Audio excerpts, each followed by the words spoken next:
રતિર દેવાદિ વિષયા ભાવ ઇત્યભિધીયતે. દેવાદિ વિષયમાં જે રતિ રહેલી છે, વિષયોમાં જે રતિ હોય તો એ રતિ વિષયા શક્તિ કહેવાય. પણ એ રતિ જો દેવાદિ વિષયમાં હોય, ભગવાનમાં હોય તો એને ભાવ કહેવાય. રતિ સ્નેહો, રતિ એટલે સ્નેહ. દેવત્વમ મહાત્મ્યમ, અને દેવત્વ જે છે ભગવાનનું એ મહાત્મ્ય છે. આમાં પાછું મહાપ્રભુ કે જો રતિ દેવાદિ વિષયા ભાવ, એમાં પછી ભક્તિ આવી ગઈ. રતિ એટલે સ્નેહ અને દેવાદિ વિષય કહેવાથી ત્યાં મહાત્મ્ય થઈ ગયું.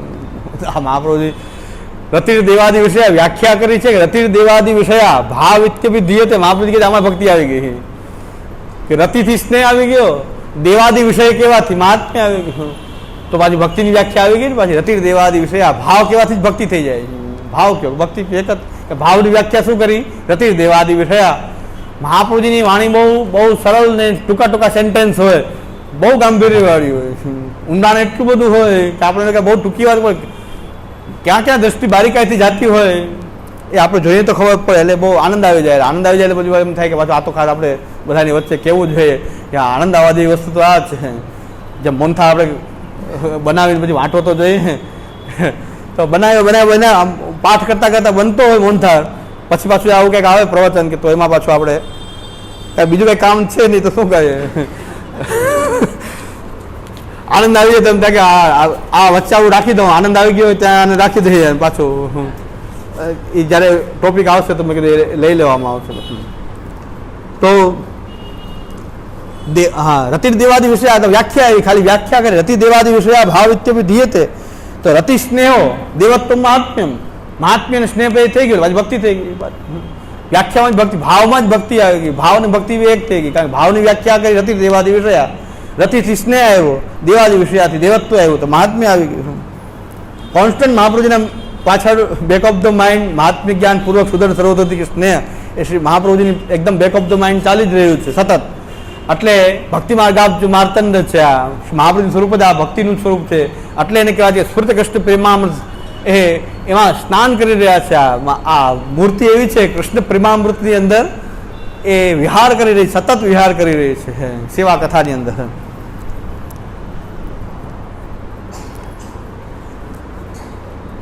કોઈને એમ લાગે કે વધારે પડતા મહાપ્રભુ ભાવુક આચાર્ય છે તો હોય, એમાં શું વાંધો. ભાવુક તો ભાવુક, ભલે ફિલોસોફર ન હોય તો ભાવુક આચાર્ય છે. તો જેને ભાવુક બનવું હોય તો એને આ આચાર્યનું શરણ ગ્રહણ કરવું જોઈએ. જેને કેવલ જ્ઞાની બનવું હોય તો શંકરાચાર્યને પકડી લેવું, કાંઈ વાંધો નહીં. તદ આત્મત્વેન જ્ઞાતે ભવતી. અને ભગવાનમાં સ્નેહ તો ક્યારે થાય? એને ભગવાનને પોતાની આત્મા રૂપે જાણવામાં આવે ત્યારે કે પ્રભુ મારી આત્મા છે. તેન ભજનાર્થમ એવા આત્મત્વેન તન નિરૂપણમ મહાત્મ્યમ ચ ઉચ્યતે. તત્વમસ્યાદિ વાક્યથી તો ભગવાન મારી આત્મા છે. એ ભજનની સિદ્ધિ માટે તો આત્મત્વને નિરૂપણ છે અને પાછું મહાત્મ્ય પણ બતાવ્યું છે સૃષ્ટિ પ્રક્રિયા વગેરે વાક્યોથી. અન્યથા વાક્યદ્વયમ બ્રહ્મ પ્રકરણે વ્યર્થમ સ્યાત. આ બ્રહ્મનું નિરૂપણ કરવામાં બે વાક્ય છે. આ સૃષ્ટિ પ્રક્રિયાનું વાક્ય એ તદાત્મવિદમ સર્વમ તત્સત્યમ, અને ત્યાર પછી તત્વમસી. આ વાક્ય બ્રહ્મ પ્રકરણમાં બે વાક્ય શું કામ આવે છે કે એનાથી તો ભજનની સિદ્ધિ કરવા માટે જ આવી રહ્યા છે, નહીં તો આ બે વાક્ય વ્યર્થ થઈ જાય. તો બ્રહ્મ સ્વરૂપ જ્ઞાને એવા પુરુષાર્થ સિદ્ધે હે. અને બ્રહ્મના સ્વરૂપના જ્ઞાનથી તો પુરુષાર્થ પાછો ભક્તિ. એ બ્રહ્મના સ્વરૂપના જ્ઞાનથી આ પુરુષાર્થની સિદ્ધિ થાય છે ભક્તિની. તત્ શાબ્દ જ્ઞાનમ અપ્રયોજકમ. ખાલી શાબ્દ જ્ઞાનથી કાંઈ નહીં થાય, શબ્દ બોલવાથી કાંઈ નહીં થાય, તત્વમસી બોલવાથી કાંઈ ન થાય. આત્મત્વને એને જાણવાથી જે છે એ તત્વમસીનો બોધ થાય. બાકી તો ભક્તિ થાય, તો પુરુષાર્થની સિદ્ધિ થાય. ખાલી ગુરુ બોલ્યા કરે તત્વમસી તત્વમસી, તમે જપ કર્યા કરો તત્વમસી તત્વમસી, તો એનાથી કંઈ બ્રહ્મબોધ થતો નથી. ઈદાનંતને શું વ્યભિચાર દર્શનાથ. અત્યારે કેટલાય ગુરુ બોલી દે તત્વમસી, પણ કોઈને પણ બ્રહ્મ જ્ઞાન થતું નથી. આ શ્રી મહાપ્રભુજીનો આ તત્વમસી અને શાસ્ત્રની જ્ઞાનની બ્રહ્મ પ્રકરણનો મહાપ્રભુ કહે બ્રહ્મ પ્રકરણ પણ ભક્તિ માટે છે, ભજનમની સિદ્ધિ માટે છે. હવે પ્રશ્ન આવ્યો છે કે તો પછી આ તીર્થ વગેરે શાસ્ત્રમાં બતાવ્યા છે એનું શું કરવું? તીર્થ વગેરે શાસ્ત્રમાં બતાવ્યા છે એનાથી જો કાંઈ ન થતું હોય, વેદનું તાત્પર્ય તો ભક્તિમાં આવી ગયું. તીર્થ વગેરે બતાવ્યા છે કે તીર્થ વગેરેથી મુક્તિ થાય વગેરે, તીર્થો વગેરે આપેલા છે, તો એનાથી શું થાય?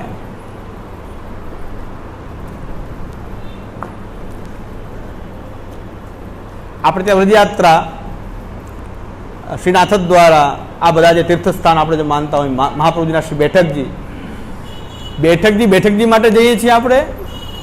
બેઠકજી શ્રી મહાપ્રભુજીનો સંગ કરવા માટે જઈ રહ્યા છીએ.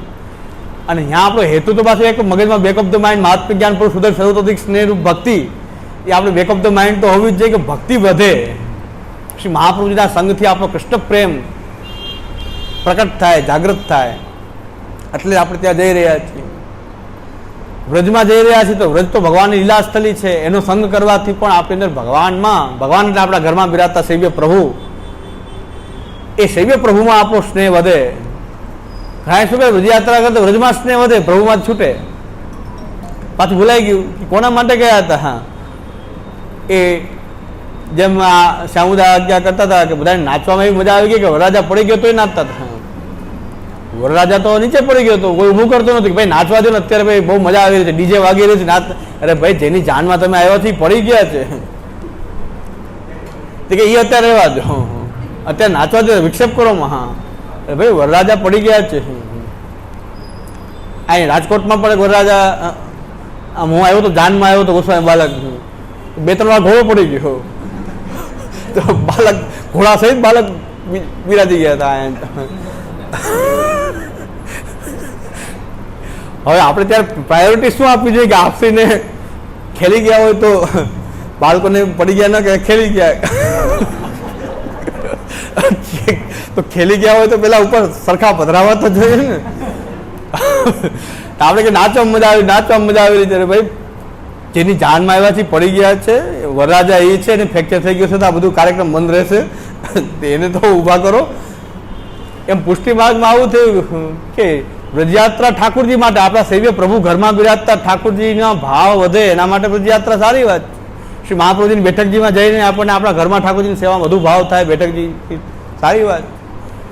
તીર્થ વગેરેમાં, તીર્થ એટલે વ્રજની લીલાસ્થલી આદિ, દ્વારકા લીલાસ્થલીમાં દ્વારકાજી વગેરે, દ્વારકા પણ લીલાસ્થલી છે, ત્યાં જઈને પણ આપણને જગન્નાથે, વિઠ્ઠલે, શ્રીરંગે, વેંકટે તથા એ બધા સ્થાનોમાં જઈને આપણને ભગવત પ્રેમ થાય, એ સારી વસ્તુ છે. એના માટે આપણે ભજનની સિદ્ધિ માટે જ આપણા બધા ઉપાય કરી રહ્યા છીએ. વ્રજમાં જવાથી વ્રજમાં પ્રેમ થાય ને ઠાકોરજીમાંથી છૂટે, આપણા ઠાકોરજીમાંથી, તો વ્રજયાત્રા પાછી બાધક થઈ ગઈ, પાછું વરરાજા પડી ગયા. શ્રીનાથ દ્વારામાં મને કંઈ વાંધો નથી. આજે શ્રીનાથ દ્વારાનો પ્રશ્ન એટલો બધો, શ્રીનાથજી એવી શું લીલા કરી છે કે લગભગ 20 વર્ષથી તો હું બોલું છું, છતાં પણ કોઈ સમજાતું તો નથી જ. શૂન્યો પણ સમજ્યો ના. એક વૈષ્ણવ મને ફોન કરીને હમણાં જ કીધું કે નાથ દ્વારામાં તો બધું આવું થઈ ગયું છે, એકદમ કોમર્શિયલાઇઝેશન થઈ ગયું છે ને, આ બહુ સિદ્ધાંતનું છળેછાળ ખંડન. તમે હમણાં નાથ દ્વારામાં હતા કે હમણાં જઈને આવ્યો? સારી વાત. તો પછી મંદિરમાં ગયા હતા, પછી રહેવાય કેમ? ત્યાં ગયા પછી મંદિરમાં જવાથી રહેવાય કેમ? વાત પૂરી થઈ ગઈ. અવ્યવસ્થા તમે કરી પહેલા તો. તમે કહો છો બહુ ખરાબ વાતાવરણ થઈ ગયું, તમે જ ખરાબ વાતાવરણ પહેલા જઈને આવ્યા. તમે ગયા શું કામ? એક વધારો શું કામ કરીને આવ્યા? શ્રીનાથજી પડી ગયા છે, આપણે ઊભા કરવા જવાય, પણ હવે વરરાજા ખેલી ગયા છે અને આપણે મજા લેવા અહીંયા ઊભા રહીને દર્શન કરવા મજા લઈ રહ્યા છીએ. આપણે મને તો આવો ભાવ થાય નાથ દ્વારા કે શ્રીનાથજી તો ખેલી ગયા છે, આપણા સર્વસ્વ પ્રભુ, એને આપણે કંઈ શ્રમ આપી રહ્યા છીએ જઈને. કારણ કે આપને પુષ્ટિ માર્ગની વ્યવસ્થા, અનુકૂળ વ્યવસ્થાથી આપ બિરાજતા નથી અને તમે મજા લેવા જાઓ છો, શ્રીનાથજીની મજા લેવા જાઓ છો. શ્રીનાથજી સપડાઈ ગયા છે એની મજા લેવી છે, પાછા તમે ફોન કરીને દુઃખ પ્રકટ કરો છો કે બહુ વાતાવરણ ખરાબ થઈ ગયું છે. ખરાબ વાતાવરણમાં ગયા શું કામ? ગયા તો એમાં અંદર શું કામ ભાગ લીધો? તો પછી કે રહેવાય નહીં ને. ત્યાં ગયા પછી તો અંદર જયા વગર કેમ ચાલે? એટલે અમે અંદર ગયા તો મેં કીધું પછી તો સિદ્ધાંતની વાત કરવાનો તમને અધિકાર નથી, બોલવાનો અધિકાર નથી, તમને બોલવાનો અધિકાર નથી. હવે તમે આ વાત કરો માં, ખોટી વાત કરો માં, તો આવો આપણને રસ પાછો એવો છે કે વરરાજા પડી ગયા તો નાચવામાં રસ તો છે જ. નાચી આવીએ, જઈને નાચી આવીએ, થોડીક વાર નાથ દ્વારામાં જઈને નાચી આવીએ. અંદર તો જાય વગર ચાલે કેમ? ચાલે કે તો તમે તો મહાપ્રભુ સિદ્ધાંતમાં નિષ્ઠા નથી, શ્રી મહાપ્રભુજીમાં નિષ્ઠા નથી. શ્રી મહાપ્રભુજીમાં નિષ્ઠા નથી તો શ્રીનાથજીનો સંબંધ તમને છે કેવી રીતે? શ્રી મહાપ્રભુજીના શ્રીનાથજીનો સંબંધ થાય કેવી રીતે? આપણે શ્રીનાથજી સાથે સંબંધ કરાવનાર શ્રી મહાપ્રભુજી જ છે, એના સિવાય કોઈ છે જ નહીં. શ્રી મહાપ્રભુજીની પરિપાટી જો નહીં જળવાય અને એનાથી વિરુદ્ધ કૃતિ થતી હોય તો તમને મહાપ્રભુજીમાં નિષ્ઠા નથી. હવે મહાપ્રભુજીની કાનીથી તમારી સેવા પ્રભુ સ્વીકારે કેવી રીતે? અને પછી મને ફોન કરીને સારું લગાડો છો કે બહુ કોમર્શિયલાઇઝેશન થઈ ગયું છે. થઈ ગયું તો થઈ ગયું છે, પણ તમે શું કર્યું ત્યાં જઈને? અંદર ગયા હતા કે નતા ગયા? એ ત્યાં જાય કે ભાઈ રહેવાય કેમ? રહેવાય કે તો બોલવાનું બંધ કરો, ફોન મૂકી દો, વાત જવા દો. આ ફોનમાં આવો ફોન મારી વાત કરવી નહીં મારી સાથે. જ્યાં મહાપ્રભુના સિદ્ધાંતની ઘોર અવ્યવસ્થા થઈ છે, એ બોલવાના અધિકારી આપણે છીએ ક્યારે? કે જેમાં સામેલ ન થતા હોય તો. આપણે જઈને ત્યાં રસ છે જવાનો, બધું રસ થઈ રહ્યા છે. ભાઈ તમે પણ એ જ છો, sailing in the same boat. બધા એક જ બોટ પર મુસાફરી કરી રહ્યા છો, પછી શા માટે બોલી રહ્યા છો? શ્રીનાથજી તમારા ઘરમાં નહોતા? તમારા ઘરમાં બિરાજતા નહોતા? અને જ્યાં બિરાજતા હોત શ્રીનાથજી મહાપ્રભુજીની પરિપાટી અનુસાર, તો આપણે જવામાં કંઈ દોષ નહીં, આનંદથી જવું જોઈએ. શ્રીનાથજીમાં જવામાં વાંધો નહોતો, હજી પણ વાંધો નથી. પણ મહાપ્રભુજીની જે પરિપાટી જે છે, જો જળવાઈ હોય, શ્રીનાથજીના નામનો ધંધો ન થતો હોય, તો કદાચ આપણે ગયા હોય તો એમાં આપણી ભક્તિ વધવાની હતી. જગન્નાથે, વિઠ્ઠલે, શ્રીરંગે, વેંકટે હોય તો શ્રીનાથજીમાં કેમ ન હોય? પણ શ્રીનાથજીમાં ન મર્યાદા માર્ગ રહેવા દીધો આપણે, ન પુષ્ટિ માર્ગ રહેવા દીધો, ખાલી પ્રવાહ માર્ગ ઉત્પન્ન કરી દીધો શ્રીનાથજીની અંદર. આ પરિસ્થિતિ છે. એટલે શ્રીનાથજીમાં બીજો કાંઈ વાંધો નથી, શ્રીનાથજીનો વિરોધ નથી. એક બાળકે હમણાં એમ કીધું કે આ શ્રીનાથજીને ગાળો દેવાવાળા બાળકો છે, ઠાકોરજીને ગાળો દઈ રહ્યા છે, નિધિ સ્વરૂપને ગાળો દઈ રહ્યા છે. અરે તમે એના નામનો ધંધો કરી રહ્યા છે, ગાળો કરતા ખરાબ છે. તમે એના નામનો ખાઈ રહ્યા છો. જેમ માતાનો ધંધો કરવો, સ્ત્રીનો ધંધો કરવો, બહેનનો ધંધો કરવો, એ એટલું ગલિષ્ઠ ખરાબમાં ખરાબ કામ છે. આ તો એનાથી પણ આત્મત્વે આપણી આત્મારૂપ જે છે શ્રીનાથજી, સાક્ષાત ગોવર્ધન ધણ, એને તમે વેચી રહ્યા છો, પ્રસાદનો વિક્રય કરી રહ્યા છો, એની એક એક વસ્તુનો વિક્રય કરી રહ્યા છો.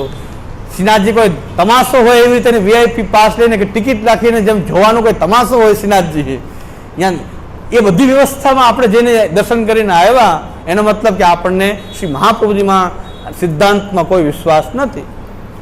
વિશ્વાસ એ જાય છે, આનંદથી જાઓ. પણ શ્રીનાથજી તો આપ પરિશ્રમમાં છે, એનો તમાશો તમે જોઈ રહ્યા છો. કાં તમારી તાકાત હોય તો અવસ્થા દૂર કરાવો. શ્રીનાથજીની પાછા સારા મારામાં તાકાત નથી એટલે હું જતો નથી, શ્રીનાથજીથી વાંધો નથી, મારામાં તાકાત નથી ક્યાં કંઈક કશું ભારે ચેન્જ કરી શકું ત્યાં જઈને. અને મુખિયાજીએ તો એકવાર કહી દીધું, મુખિયાજી તો અમારા નાના ભાઈ એકવાર ત્યાં ગયેલા 10 વર્ષ પહેલાં, એને મોઢે કહી દીધું કે તમને આટલો બધો ભાવ હોય તો શ્રીનાથજીને હું અમારી પાસે સેવા કરાવો. બસ 250 બાળક મળીને શ્રીનાથજીની સેવા કરતા કેમ નથી? 250 જણા છો તમે, અમને શું કામ રાખ્યા છે? તો અને હવે તમે અહીંયા આવીને કહો છો કે આમ કરો તેમ કરો, કાંઈ નહીં બોલાય તમારાથી, જેમ થાય એમ કરો. 250 જણા છો, શ્રીનાથજીને ક્યાં સાચવી શક્યા છો? સાથ બ્રહ્મ જ્ઞાન આપી દીધું આને તો, અમને જેમ કરવા દો ને. પછી તમે એમ કીધું આ પ્રણાલિકા નથી, નામ નથી, રહેવા બોલાય જ નહીં. 250 બાળકો ભેગા થઈને શ્રીનાથજીને સાચવો ને, એક દિન વારો આવશે. 360 દિવસમાં એક દિવસ વારો થાય. એટલા શ્રીનાથજી જો પ્રાણ પ્રિય, એક દિવસ તો રહેવું જોઈએ ને બધા. એક દિવસ શ્રીનાથજી સેવા સંભાળી લ્યો, વાત પૂરી થઈ ગઈ. 360 છે દિવસ, 360 દિવસ છે. એક દિવસ તમે સેવા નથી કરી શકતા એટલે તમને રાખ્યા છે અહીંયા. હવે તમે કહો કે તમે બરાબર સેવા નથી કરતા, નામ નથી કરતા, તો એ તમારે બોલાય જ નહીં. આપણે બોલાય જ નહીં, આપણે કરી જ આપણે આપણા શ્રીનાથજીને સાંચવા નથી તો પછી આપણે બોલાય કેમ? એટલે જવાય નહીં તો પછી એટલે હું જાતો નથી, જવાનું બંધ કર્યું. શ્રીનાથજીથી તો બહુ.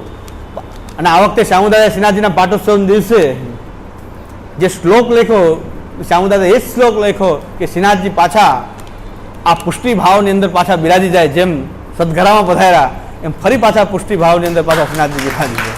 શ્રીનાથજી અમારું સર્વસ્વ છે, એમાં કોઈ શ્રીનાથજીમાં શું ભેદ હોઈ શકે? શ્રીનાથજી આપણો પ્રાણ શ્રેષ્ઠ શ્રીનાથજી જ છે, સર્વસ્વ છે. ગોવર્ધન ધરણ તન જય સતતમ શ્રી ગોવર્ધન ધર પાલે નિજદાસાન. એમાં શું શ્રીનાથજી પ્રત્યે આપણને કોઈ વાંધો નથી, પણ શ્રીનાથજીમાં જે અવ્યવસ્થા છે આપણે દૂર કરવાનું સામર્થ્ય નથી આપણામાં. આપણામાં એ સામર્થ્ય નથી એટલે આપણે ત્યાં જવું જોઈએ નહીં. એટલા માટે ન જવું જોઈએ કારણ કે ભક્તિ વૃદ્ધિ નથી થતી, ઉલટાનો આપણે આ ક્લેશ ઉત્પન્ન કરી રહ્યા છીએ. આપણા ચિત્તમાં પણ વ્યગ્રતા આવી રહી છે, ભાવ કે ભક્તિ વધતી નથી, વ્યગ્રતા આવી રહી છે. એ જ પ્રશ્ન જે છે વ્રજમાં પણ છે. વ્રજમાં શ્રી ગિરિરાજજી આપણું સર્વસ્વ છે, એની બોલી બોલાય, હરરાજી થાય દર મહિને.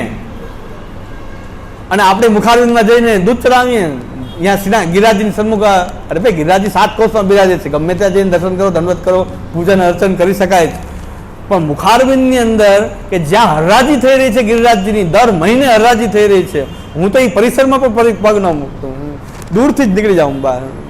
જતીપુરા જાઉં તો મુખારવિંદમાં મેં કીધું આની બાજુમાં નહીં કે આરતી કરવા વધારે, મેં કીધું નહીં આમાં હમ લાયક નહીં આરતી કરને કે લાયક નહીં, આરતી કરવાને લાયક અમે નથી. શું કેવું આપણે આપણો દોષ બતાવવો જોઈએ ને? ત્યાં દોષ એમ કહેવા જાય તો કે ત્યાં તો બોલાય નહીં, આપણે કાંઈ ફેરફાર ન કે શું બોલીને કરવું, આપણું કંઈ માનવાનું નથી. મેં કીધું હમ લાયક નહીં है भाई, इतनी लायकात हमारी नहीं गिरिराज जी की आरती करें यहाँ आके, हम दूर अच्छे हैं.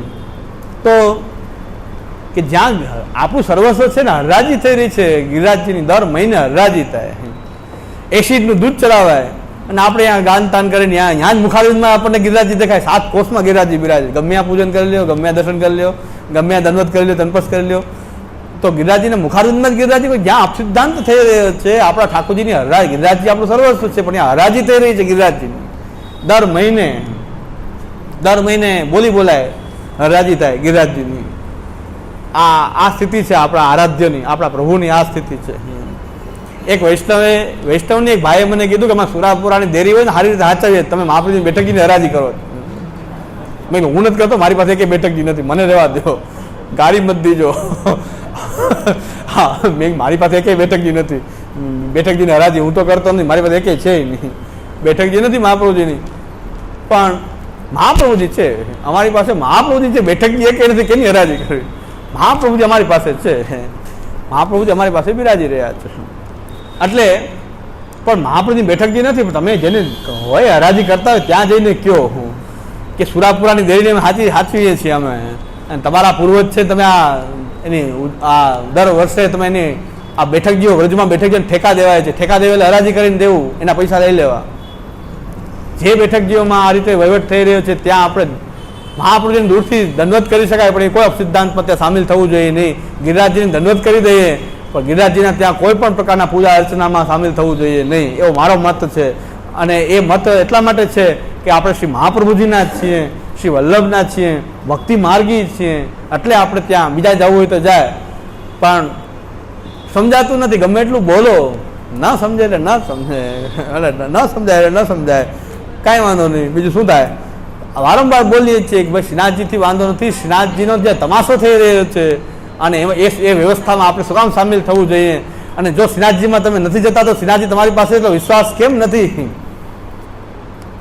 શ્યામદાદા આજ્ઞા કરે છે કે ધોળમાં બોલે છે ગોકુલમાં શ્રીનાથજી, મથુરામાં શ્રીનાથજી, કામ મનમાં ક્રીડા કરતા રંગીલા શ્રીનાથજી, અલબેલા શ્રીનાથજી. તો શ્રીનાથજી નાથદ્વારમાં એક જગ્યાએ તો છે નહીં, એ તો બધી જગ્યાએ બિરાજી રહ્યા છે ને, સર્વત્ર શ્રીનાથજી બિરાજી રહ્યા છે. જેમ જય જય શ્રી ગોકલેશ વાળા કહે છે ને, ગામ ગામ ગોકલેશ, ગલી ગલી ગોકલેશ, મારે માથે ગોકલેશ, જય જય શ્રી ગોકલેશ. તો બધી જગ્યાએ ગોકલેશ છે.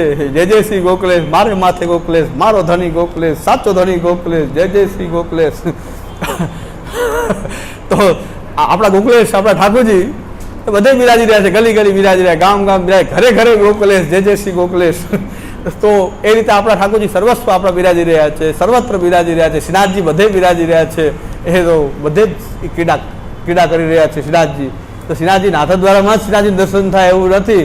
જ્યાં પુષ્ટિભાવ છે, જ્યાં શ્રી મહાપ્રભુજીનો ભાવ છે, મહાપ્રભુજીની કાની છે, ત્યાં શ્રીનાથજી બિરાજી રહ્યા છે. અને શ્યામદાદાએ શ્લોક લખ્યો છે, આ વખતે યાદ નથી મને શ્લોક, આવતી વખતે સંભળાવી દઈશ શ્લોક, કે પાછા પુષ્ટિભાવની અંદર આપ બિરાજી જાઓ. આ પાછા પુષ્ટિભાવમાં બિરાજો એવી કામના કરીએ છીએ કે જેમ સદઘરામાં કૃપા કરીને પધાર્યા અમારા ઘરમાં અને ઉત્સવ થયો, એ ઉત્સવ પાછો મનાવતા રહીએ અને પાછા એ રીતે આ પુષ્ટિભાવની અંદર બિરાજો. અને અમારી અંદરથી આ પ્રવાહી ભાવ જે દૂર કરીને આ પુષ્ટિભાવ અમારા અંદર, પહેલાં અમારામાં પુષ્ટિભાવ પ્રકટ થાય ને એની અંદર આપ બિરાજો, એવી શ્રીનાથજીને એવી વિનંતી કરી આપશ્રી હે. તો આમાં કોણ શ્રીનાથજીનો વિરોધી છે? શ્રીનાથજી નામે કમાઈ રહ્યા છે, કમિશન 20% લઈ રહ્યા છે શ્રીનાથજીનું, એ 20% કમિશન લઈ રહ્યા છે, એ શ્રીનાથજીનો વિરોધી નથી. શ્રીનાથજીની હરાજી કરી રહ્યા છે, પ્રસાદના ATM ખોલી રહ્યા છે, એ શ્રીનાથજીના વિરોધી નથી. અને શ્રીનાથજીને સાક્ષાત ભક્તિભાવથી સેવા કરવામાં જે માને છે એ શ્રીનાથજીના વિરોધી. એટલે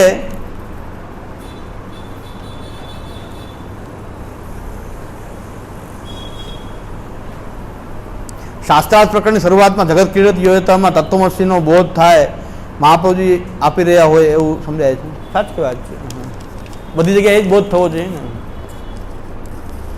એટલે મારા જે શ્રીનાથજી વિશેનું જે મંતવ્ય છે આટલા પૂરતું છે. એ પાછું વ્રજના સ્થળોમાં લાગુ પડે છે, બેઠકજીમાં લાગુ પડે છે કે આપણી ભક્તિ વધે. એવું ભક્તિ ક્યારે વધશે કે પહેલાં તો શ્રી મહાપ્રભુજીના સિદ્ધાંત હશે તો ભક્તિ વધશે. આપણે શ્રી મહાપ્રભુજીથી બંધાયેલા છીએ આપણે મજા આવી જશે થોડીક વાર, આનંદ આવશે, મજા આવશે, આનંદની પણ મજા, મોજ મજા થાય, પણ ભક્તિ નહીં વધી શકે. ઉલટાને હશે ભક્તિભાવ તોય પણ પ્રભુ ભક્તિભાવ પણ આપણો હશે ઓછો થશે આવી ક્રિયામાં સામેલ થશું તો. બેઠકજીમાં પણ જ્યાં પૈસા લેવાતા હોય, મહાપ્રભુના સિદ્ધાંતનું ખંડન થતું હોય, એ બેઠકજીમાં આપણે શું કામ જઈ રહ્યા છીએ કે આપણે ભક્તિભાવ તો વધતો જ. હું જુનાગઢના બેઠકજીમાં લગભગ ઘણા વર્ષોથી નથી જતો હું, કારણ કે મને ઉલટાનો ક્લેશ થાય જવાથી. અને આપણે કાંઈક કોઈ માને બોલતું કોઈ માનતું નથી, પછી શા માટે જવું? હું આપણે બોલીએ તો એને કામ ન્યા વગર જાય ને બોલ્યા વગર રહેવાય નહીં. તો આપણે ત્યાં એના ભક્તિભાવ તો વધતો નથી, એના કરતાં ઘરે ભક્તિભાવ વધતો હોય તો શા માટે? મહાપ્રભુજી બિરાજી રહ્યા છે, મહાપ્રભુજીએ સ્પષ્ટ આજ્ઞા કરી કે હું મારા નિજ વૈષ્ણવની ઘરે કાયમ માટે મારી સ્થિતિ હવે ત્યાં જ છે. એટલે આપણાથી મહાપ્રભુ જરાય દૂર નથી, પણ આપણે મહાપ્રભુજીના બની શક્યા નથી, આપણે શ્રી મહાપ્રભુજીને વફાદાર નથી. એનું પ્રમાણ છે કે નાસદ દ્વારા એક વૈષ્ણવ તો મને એમ કે હું દાદાજી દીક્ષિતજી મહારાજ પાસેથી હું ભણ્યો છું. મેં કીધું બહુ સારી વાત છે, તો વંદનીય છો તમે. તો દાદાજી દીક્ષિતજી મહારાજે મને બધું સમજાવ્યું, પછી શ્યામુ દાદા પાસે બધું સમજો. અત્યારે હું નાસદ દ્વારામાં છું. મેં કીધું સારી વાત, જય શ્રી કૃષ્ણ. અરે કેટલું ભણે મને ખબર પડી, નાસદ દ્વારામાં બેઠા છો, સારી વાત છે. નાસદ દ્વારાથી ફોન કર્યો, મને સમજાઈ ગયું કે દાદાજી પાસે શ્યામુ દાદા પાસે ભણ્યા, બધી વાત સાચી, ભણ્યામાં ગયણા નથી. ભણ્યા હશો કદાચ પણ ગયણા નહીં. નાસદ દ્વારાથી ફોન કરો છો ને, ક્યાંથી બોલો છો? કે નાસદ દ્વારા આવ્યો છો હમણાં. પાડી કે સિદ્ધાંત એટલે સિદ્ધાંત, પ્રસાદ ના લો એટલે ન જ લઉં. ખાલી પ્રસાદ ન લેવો એટલો સિદ્ધાંત નથી કે પ્રસાદ ન લઉં, એ તો નહીં એટલે નહીં. તો મેં કીધું હવડા મોટાને શું કહેવું? હું તો કંઈ બોલવા સમર્થ જ નથી. દાદાજી પાસે ભણ્યા હોય તો શું વાત, હું તો બોલવા 80 વર્ષના હોય એમાં પછી શું બોલવું? મેં કાંઈ વાંધો નહીં, બસ બહુ આનંદ આવ્યો ને, બસ આનંદ, સારી વાત. તો ત્યારથી મેં કીધું આમાં કંઈ બોલવા જેવું છે નહીં. પણ 80 વર્ષે સમજાણું નહીં મને. મેં કીધું આપણે સમજાઈ ગયું, 30-40 વર્ષે સમજાઈ ગયું. મને ધન્યતાનો અનુભવ થાય કે 30-40 વર્ષે સમજાઈ ગયું અને 80 વર્ષે સમજાણું નહીં. આટલા મહાપુરુષો સંગ કર્યો તોય ન સમજાણું. તો નિષ્ઠાનો અભાવ છે, બીજું કાંઈ અભાવ નથી. મહાપુરુષો પાસે સંગ થયો છે પણ નિષ્ઠાનો અભાવ છે, નિષ્ઠા નથી. ચૈતન્ય મહાપ્રભુના શિષ્ય લોકનાથ ગોસ્વામી ચૈતન્ય મહાપ્રભુને દૂરથી મળ્યા એકવાર, લગભગ દીક્ષા પણ નથી આવી ચૈતન્ય મહાપ્રભુ એમને. ચૈતન્ય મહાપ્રભુ ને દૂરથી લોકનાથ ગોસ્વામીને કીધું જા વૃંદાવન જા, એ શું આવ્યો છે વૃંદાવન જા અને વૃક્ષ નીચે રહે, યમુના જલનું પાન કર ને કૃષ્ણ કૃષ્ણ બોલ. તો ચૈતન્ય મહાપ્રભુના આટલા બોલને એને ગુરુનો ઉપદેશ માની લીધો, દીક્ષા માની લીધી અને આજીવન વૃંદાવનમાં વાસ કર્યો. અહીં શું આવ્યો? જા વૃંદાવન અને કૃષ્ણ નામ લે, યમુના જલનું પાન કર, સૂકી રોટી માંગીને ખા અને વૃક્ષ નીચે નિવાસ કર. લોકનાથ ગોસ્વામી જિંદગીમાં વૃક્ષ નીચે જ રહ્યા. ગુરુએ મને વૃક્ષ નીચે રહેવાનું કીધું, કોઈનું સંગ કરવાનું કીધું નથી, કૃષ્ણ નામ લેવાનું કીધું. કૃષ્ણ નામ લેવું, સૂકી ભિક્ષા માંગી લેવી અને ખાવું, ખાલી એટલું દૂરથી કીધું કે અહીં જા તું અહીં શું આવ્યો? વૃંદાવન જા, ચૈતન્ય મહાપ્રભુએ કીધું. તો લોકનાથ ગોસ્વામી ત્યાંથી હટ્યા નહીં, જિંદગીભર વૃંદાવનના વૃક્ષ નીચેથી હટ્યા નહીં કે મારા ગુરુએ આટલું કીધું છે કે વૃંદાવનના વૃક્ષ નીચે રહે. બધાએ કીધું કે અહીંયા તમે ટાળ તડકો વરસાદ અહીંયા આવી જાઓ. પછી તેની થોડી નામના પણ થઈ ચૈતન્ય મહાપ્રભુ અનન્ય શિષ્ય હોવાથી. તો બધા આવો આશ્રમ બનાવી દે, કોઈ ઝૂંપડી બનાવી દે. ઝૂંપડી બનાવવાનું પણ મને મારા ગુરુએ કીધું વૃક્ષ નીચે રહે. લોકનાથ ગોસ્વામી જિંદગીભર વૃક્ષ નીચે રહ્યા. કૃષ્ણ કૃષ્ણ બોલવાનું કીધું છે, વૃક્ષ નીચે રહેવાનું કીધું છે. હા, અને યમુના જલ પાન કરો અને યમુના જલ અને સૂકી રોટી ખા. આપણા આચાર્ય એવા નથી. આપણે એમ કે ઘરમાં ઠાકોરજી પધરાવીને રહે, સર્વમ સમર્પિતમ ભક્ત્યા સુખી કૃતાર્થોથી સુખી ભવ, આશી આચાર્યચરણે કીધું છે. એટલે અમે તો એ પકડીને બેઠા છે, જે થવું હોય થાય. અમારા આચાર્યચરણે કીધું છે કે ગ્રહે સ્થિત્વા સુધર્મત સૌદા સ્વભાવે ભજન્યો દીપ કૃષ્ણ સેવા સદા કાર્ય અસમર્પિત વસ્તુનામ તસ્માદ વર્જન માત્ર. આટલા બોધ આચાર્યચરણે કર્યા હતા, પકડીને બેઠા છે. હવે દુઃખી હોય સુખી હોય જે હોય. લોકનાથ ગોસ્વામીનું ચરિત્ર અદભુત ચરિત્ર. અને ચૈતન્ય મહાપ્રભુ કડક આચાર્ય હતા કે સારું પહેરવું નહીં, સારું ખાવું નહીં, કૃષ્ણ નામ લીધા રાખવું. મહાપ્રભુ કીધું સારું ખાઓ, સારું પીઓ, પણ કૃષ્ણ સેવા કરો, કૃષ્ણ નામ લો. આટલા ઉદાર મહોદાર ચરિત્રવાનો. તોય નાસદ દ્વારામાં જવું પડે, તો શું કરવું? તોય નાસદ દ્વારા જવું પડે. ઘરે શ્રીનાથજી છે, ઘર ઘર હોત ગોકુલ ગામ હજુ. બોલા તેમ કીધું વૃંદાવન જઈને નિવાસ કર. મહાપ્રભુ એમ કીધા વૃંદાવન જઈને નિવાસ કર, જા તું ઘરે, વૃંદાવન તારી ઘરે આવી જશે, તું ઘરે રહે. મહાપ્રભુ જેમ આજ્ઞા કરે. લોકનાથ ગોસ્વામી કીધું તું વૃંદાવન જા, અહીં શું આવ્યો છે? મારી પાસે આવવાની જરૂર નથી. હવે એને બોધ આપ્યો, દીક્ષા આપી, કાંઈ દૂરથી જ કહી દીધું તું જા, તું વૃંદાવન જા. અને પછી કોઈ દિવસ લોકનાથ ગોસ્વામી ચૈતન્ય મહાપ્રભુને મળ્યા જ નથી ક્યારે. એકવાર આટલી મુલાકાત થઈ, તું વૃંદાવન જા. અહીં નહીં, કોઈ દી ગુરુ પાસે આવ્યા નથી, ચરણ સ્પર્શ કર્યા નથી, પથરામણી કરી નથી, દંડવત કર્યા નથી.